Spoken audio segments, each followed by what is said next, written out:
Peter Pan by J.M. Barrie. Chapter 8. The Mermaid's Lagoon.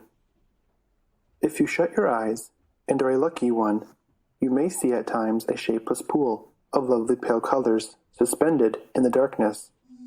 Then, if you squeeze your eyes tighter, the pool begins to take shape, and the colors become so vivid that with another squeeze, they must go on fire. But just before they go on fire, you see the lagoon. This is the nearest you ever get to it on the mainland. Just one heavenly moment.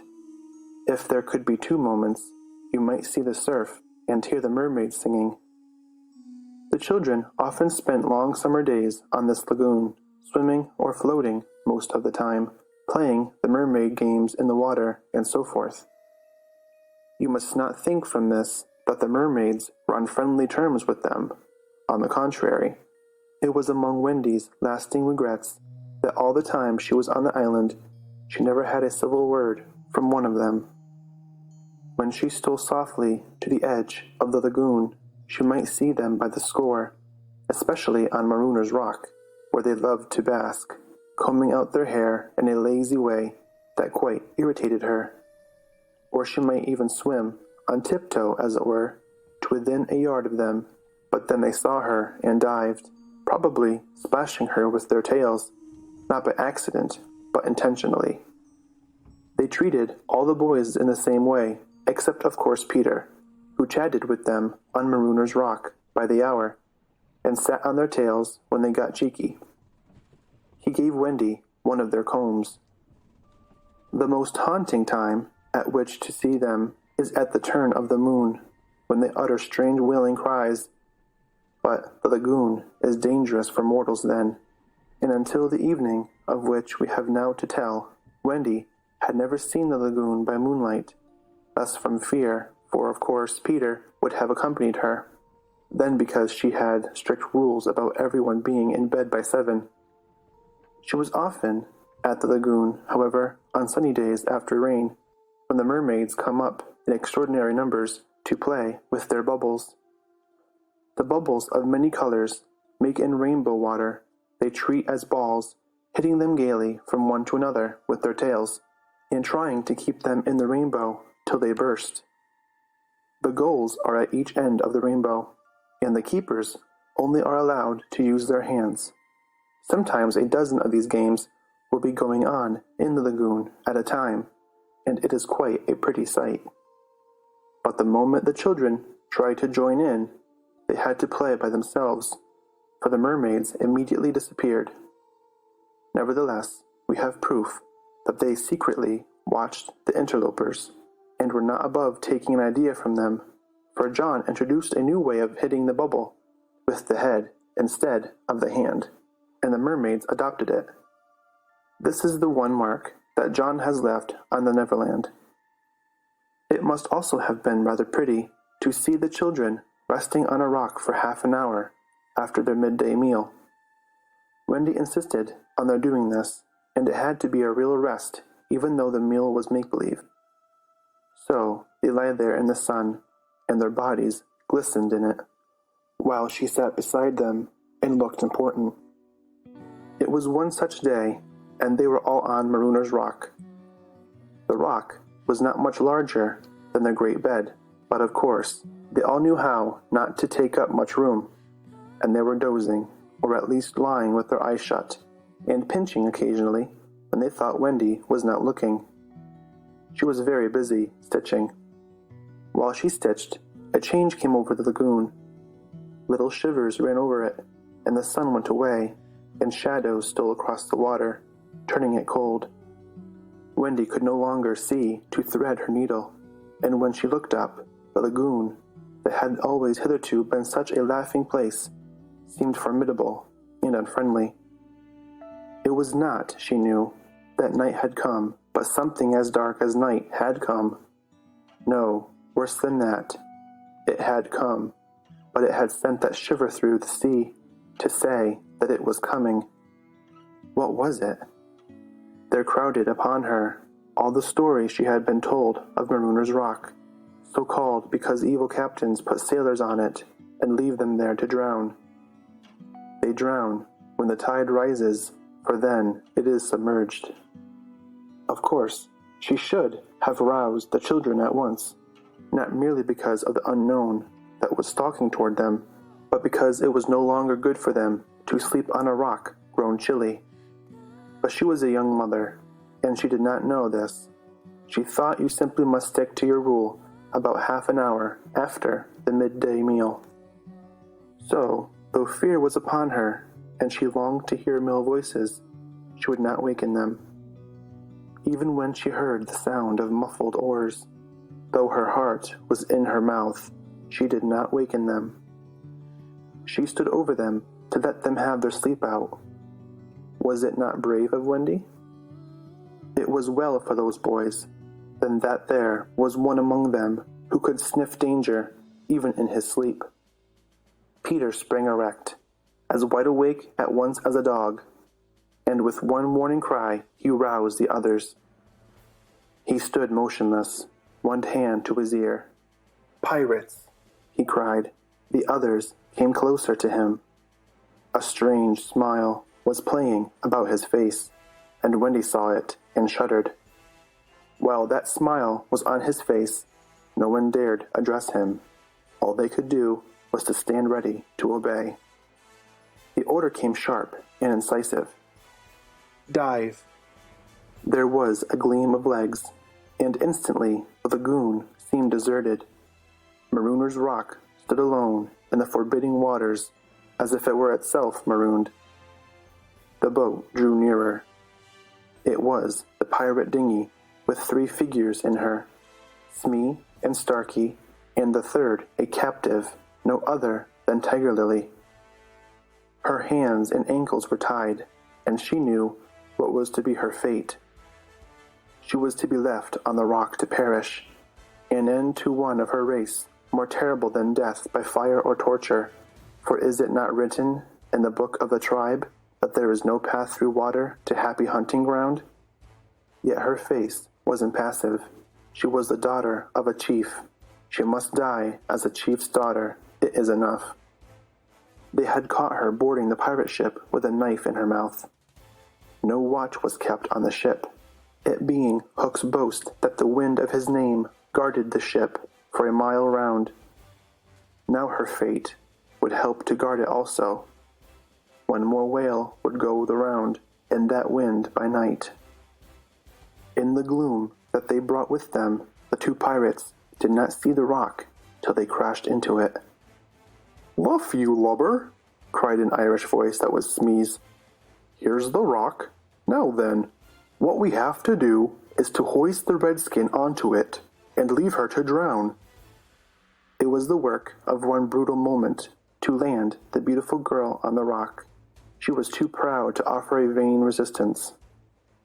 Quite near the rock, but out of sight, 2 heads were bobbing up and down, Peter's and Wendy's. Wendy was crying, for it was the first tragedy she had seen. Peter had seen many tragedies, but he had forgotten them all. He was less sorry than Wendy for Tiger Lily. It was 2 against 1 that angered him, and he meant to save her. An easy way would have been to wait until the pirates had gone, but he was never one to choose the easy way. There was almost nothing he could do, and he now imitated the voice of Hook. "Ahoy there, you lubbers!" he called. It was a marvelous imitation. "The captain!" said the pirates, staring at each other in surprise. "He must be swimming out to us," Starkey said, when they had looked for him in vain. "We are putting the redskin on the rock," Smee called out. "Set her free," came the astonishing answer. "Free?" "Yes. Cut her bonds and let her go." "But, Captain—" "At once, do you hear?" cried Peter, "or I'll plunge my hook in you." "This is queer," Smee gasped. "Well, better do what the captain orders," said Starkey nervously. "Aye, aye," Smee said, and he cut Tiger Lily's cords. At once, like an eel, she slid between Starkey's legs into the water. Of course Wendy was very elated over Peter's cleverness, but she knew that he would be elated also, and very likely crow and thus betray himself, and so at once her hand went out to cover his mouth. But it was stayed even in the act, for "Boat ahoy!" rang over the lagoon in Hook's voice, and this time it was not Peter who had spoken. Peter may have been about to crow, but his face puckered in a whistle of surprise instead. "Boat ahoy!" again came the voice. Now Wendy understood. The real Hook was also in the water. He was swimming to the boat, and as his men showed a light to guide him, he had soon reached them. In the light of the lantern, Wendy saw his hook grip the boat's side. She saw his evil, swarthy face as he rose, dripping from the water, and quaking. She would have liked to swim away, but Peter would not budge. He was tingling with life and also top-heavy with conceit. "Am I not a wonder? Oh, I am a wonder," he whispered to her, and though she thought so also, she was really glad for the sake of his reputation that no one heard him except herself. He signaled to her to listen. Two pirates were very curious to know what had brought their captain to them, but he sat with his head on his hook in a position of profound melancholy. "Captain, is all well?" they asked timidly, but he answered with a hollow moan. "He sighs," said Smee. "He sighs again," said Starkey. "And yet a third time he sighs," said Smee. Then, at last, he spoke passionately. "The game's up," he cried. "Those boys have found a mother." Affrighted though she was, Wendy swelled with pride. "Oh, evil day!" cried Starkey. "What's a mother?" asked the ignorant Smee. Wendy was so shocked that she exclaimed, "He doesn't know?" And always after this she felt that if you could not have a pet pirate, Smee would be her one. Peter pulled her beneath the water, for Hook had started up, crying, "What was that?" "I heard nothing," said Starkey, raising the lantern over the waters, and as the pirates looked, they saw a strange sight. It was the nest I have told you of, floating on the lagoon, and the Never Bird was sitting on it. "See," said Hook in answer to Smee's question. "That is a mother. What a lesson! The nest must have fallen into the water, but would the mother desert her eggs? No." There was a break in his voice, as if for a moment he recalled innocent days when, but he brushed away his weakness with his hook. Smee, much impressed, gazed at the bird as the nest was borne past, but the more suspicious Starkey said, "If she is a mother, perhaps she is hanging about here to help Peter." Hook winced. "Aye," he said, "that is the fear that haunts me." He was roused from this dejection by Smee's eager voice. "Captain," said Smee, "could we not kidnap those boys' mother and make her our mother?" "It is a princely scheme," cried Hook, and at once it took practical shape in his great brain. "We will seize the children and carry them to the boat. The boys will make walk the plank, and Wendy shall be our mother." Again Wendy forgot herself. "Never!" she cried, and bobbed. What was that? But they could see nothing. They thought it must have been a leaf in the wind. "Do you agree, my bullies?" asked Hook. "There is my hand on it," they both said, "and there is my hook. Swear." They all swore. By this time they were on the rock, and suddenly Hook remembered Tiger Lily. "Where is the redskin?" he demanded abruptly. He had a playful humor at moments, and they thought this was one of those moments. "That is all right, Captain," Smee answered complacently. "We let her go." "Let her go?" cried Hook. "'Twas your own orders," the boatswain faltered. "You called over the water to us to let her go," said Starkey. "Brimstone and gall," thundered Hook. "What cozening is going on here?" Footnote, cozening, cheating, and footnote. His face had gone black with rage, but he saw that they believed their words, and he was startled. "Lads," he said, shaking a little, "I gave no such order." "It is passing queer," Smee said, and they all fidgeted uncomfortably. Hook raised his voice, but there was a quiver in it. "Spirit that haunts this dark lagoon tonight," he cried, "dost hear me?" Of course Peter should have kept quiet, but of course he did not. He immediately answered in Hook's voice. "Odds bobs, hammer and tongs, I hear you." In that supreme moment, Hook did not blanch, even at the gills, but Smee and Starkey clung to each other in terror. "Who are you, stranger? Speak!" Hook demanded. "I am James Hook," replied the voice, "captain of the Jolly Roger." You are not, Hook cried hoarsely. "Brimstone and gall," the voice retorted. "Say that again, and I'll cast anger in you." Hook tried a more ingratiating manner.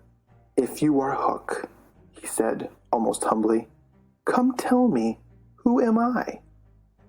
"A codfish," replied the voice, "only a codfish." "A codfish," Hook echoed blankly, and it was then, but not till then, that his proud spirit broke. He saw his men draw back from him. "Have we been captained all this time by a codfish?" he muttered. "It is lowering our pride." They were his dogs snapping at him, but, tragic figure though he had become, he scarcely heeded them. Against such fearful evidence, it was not their belief in him that he needed, it was his own. He felt his ego slipping from him. "Don't desert me, bully," he whispered hoarsely to it. In his dark nature, there was a touch of the feminine, as in all the great pirates, and it sometimes gave him intuitions. Suddenly, he tried the guessing game. "Hook," he called, "have you another voice?" Now Peter could never resist a game, and he answered blithely in his own voice, "I have." "And another name?" "Aye, aye." "Vegetable?" asked Hook. "No." "Mineral?" "No." "Animal?" "Yes." "Man?" "No." This answer rang out scornfully. "Boy?" "Yes." "Ordinary boy?" "No." "Wonderful boy?" To Wendy's pain, the answer that rang out this time was, "Yes." "Are you in England?" "No." "Are you here?" "Yes." Hook was completely puzzled. "You ask him some questions," he said to the others, wiping his damp brow. Smee reflected. "I can't think of a thing," he said regretfully. Can't guess," crowed Peter. "Do you give it up?" Of course, in his pride, he was carrying the game too far, and the miscreants saw their chance. Footnote, miscreants, villains, end footnote. Yes, they answered eagerly. "Well then," he cried, "I am Peter Pan." Pan. In a moment, Hook was himself again, and Smee and Starkey were his faithful henchmen. "Now we have him," Hook shouted. "Into the water, Smee. Starkey, mind the boat. Take him dead or alive." He leapt as he spoke, and simultaneously came the gay voice of Peter. "Are you ready, boys?" "Aye, aye," from various parts of the lagoon. "Then lam into the pirates." The fight was short and sharp. First to draw blood was John, who gallantly climbed into the boat and held Starkey. There was a fierce struggle, in which the cutlass was torn from the pirate's grasp. He wiggled overboard, and John leapt after him. The dinghy drifted away. Here and there a head bobbed up in the water, and there was a flash of steel, followed by a cry or a whoop. In the confusion, some struck at their own side. The corkscrew of Smee got Toodles in the fourth rib, but he himself was pinked, in turn by Curly. Footnote, pinked, nicked, end footnote. Farther from the rock, Starkey was pressing slightly, and the twins hard. Where all this time was Peter? He was seeking bigger game. The others were all brave boys, and they must not be blamed for backing from the pirate captain. His iron claw made a circle of dead water round him, from which they fled like affrighted fishes. But there was one who did not fear him. There was one prepared to enter that circle. Strangely, it was not in the water that they met. Hook rose to the rock to breathe, and at the same moment Peter scaled it on the opposite side. The rock was slippery as a ball, and they had to crawl rather than climb. Neither knew that the other was coming. Each feeling for a grip met the other's arm.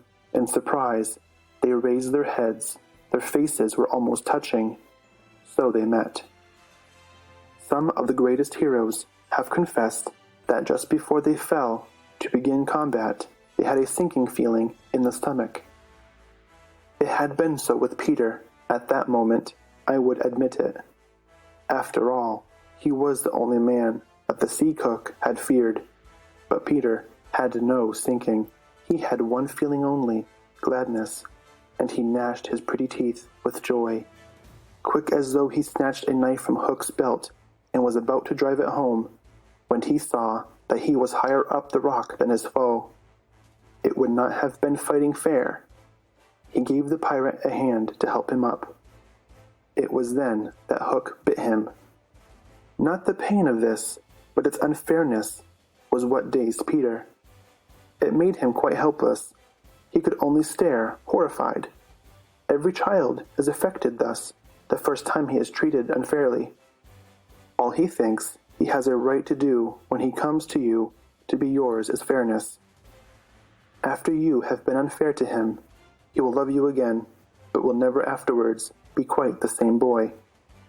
No one ever gets over the first unfairness. No one except Peter. He often met it, but he always forgot it. I suppose that was the real difference between him and all the rest. So when he met it now, it was like the first time, and he could just stare, helpless. Twice the iron hand clawed him. A few moments afterwards, the other boys saw Hook in the water, striking wildly for the ship. No elation on the pestilent face now, only white fear, for the crocodile was in dodge pursuit of him. On ordinary occasions, the boys would have swum alongside cheering, but now they were uneasy, for they had lost both Peter and Wendy, and were scouring the lagoon for them, calling them by name. They found the dinghy and went home in it, shouting, "Peter! Wendy!" as they went, but no answer came save mocking laughter from the mermaids. "They must be swimming back or flying," the boys concluded. They were not very anxious, because they had such faith in Peter. They chuckled, boy-like, because they would be late for bed, and it was all Mother Wendy's fault. When their voices died away, there came cold silence over the lagoon, and then a feeble cry. "Help! Help!" Two small figures were beating against the rock. The girl had fainted and lay on the boy's arm. With a last effort, Peter pulled her up the rock, and then laid down beside her. Even as he also fainted, he saw that the water was rising. He knew that they would soon be drowned, but he could do no more. As they lay side by side, a mermaid caught Wendy by the feet and began pulling her softly into the water. Peter, feeling her slip from him, woke with a start, and was just in time to draw her back, but he had to tell her the truth. "We are on the rock, Wendy," he said, "but it is growing smaller. Soon the water will be over it." She did not understand even now. "We must go," she said, almost brightly. Yes, he answered faintly. Shall we swim or fly, Peter? He had to tell her. Do you think you could swim or fly as far as the island, Wendy, without my help? She had to admit that she was too tired. He moaned. What is it? She asked, anxious about him at once. I can't help you, Wendy. Hook wounded me. I can neither fly nor swim. Do you mean we shall both be drowned? Look how the water is rising. They put their hands over their eyes to shut out the sight. They thought it would soon be no more. As they sat thus, something brushed against Peter, as light as a kiss, and stayed there, as if saying timidly, Can I be of any use? It was the tail of a kite, which Michael had made some days before. It had torn itself out of his hand and floated away. Michael's kite, Peter said without interest, but next moment he had seized the tail and was pulling the kite toward him. It lifted Michael off the ground, he cried. Why should it not carry you? Both of us. It can't lift two. Michael and Curly tried. Let us draw lots, Wendy said bravely. And you, a lady, never. Already he had tied the tail round her. She clung to him. She refused to go without him. But with a goodbye, Wendy, he pushed her from the rock, and in a few minutes she was borne out of his sight. Peter was alone on the lagoon. The rock was very small now. Soon it would be submerged. Pale rays of light tiptoed across the waters, and by there was to be heard a sound at once the most musical and the most melancholy in the world, the mermaids calling to the moon. Peter was not quite like the other boys, but he was afraid at last. A tremor ran through him, like a shudder passing over the sea, but on the sea one shudder follows another, till there are hundreds of them, and Peter felt just the one. Next moment he was standing erect on the rock again, with that smile on his face and a drum beating within him. It was saying, To die will be an awfully big adventure. End of chapter 8.